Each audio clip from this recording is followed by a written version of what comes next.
Well, respected viewers, there is Notre Dame de Paris.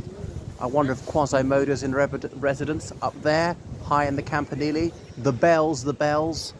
I can't see Esmeralda either. Anyway, but directly across from that, that's Ile de la Cité. Here on the left bank is Shakespeare and Company, Paris's oldest and most storied English language bookshop, founded in the early 20th century by an American woman. I can't remember her name, but I didn't go into the cathedral because the queue was just so ginormous. So I forgot my own rule for tourists. If you're going to go to a tourist attraction, go as early as possible because the queues just keep building. Now, if this is how busy it is on a Sunday in January, I shudder to think what it'll be like in August. You'll be waiting for like all day to get in. But look at this, a bookshop so popular, there's a queue to get in. Sometimes somebody want to have a gawp at it. And this one, you used to be able to sleep on the floor for free if you convinced the manageress that you were a writer, and then you had to show her some of your published work. So it's a building dating from 1600, and they published James Joyce's work because couldn't find publishers in the United Kingdom. In what became the Republic of Ireland, later it was outlawed for obscenity by a judge called Lennon, and he was later a guy who said some of the IRA detainees should be released in the 1950s, given their property back, including their unlawful firearms, without firearm certificates.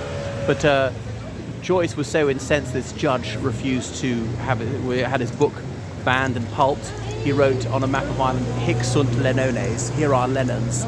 In the United States, again, his book was seized and destroyed because it violated obscenity laws. So much for the First Amendment. Fortunately, things have moved on. In the United Kingdom, there was censorship of this sort of stuff.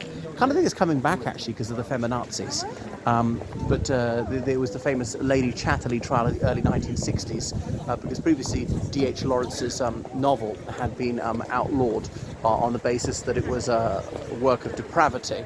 And as the judge said to the gentleman of the jury, there must have been a few ladies as well, is this really the sort of book you'd want your servant to read? A certain class blindness coming from the beak on the bench. But anyway, France was delightfully broad-minded about such publications, especially when they weren't in French. Right, so that's enough about Shakespeare and Company.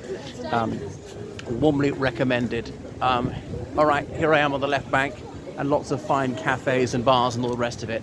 I'll switch it off. Toodle pip from Gay Paris.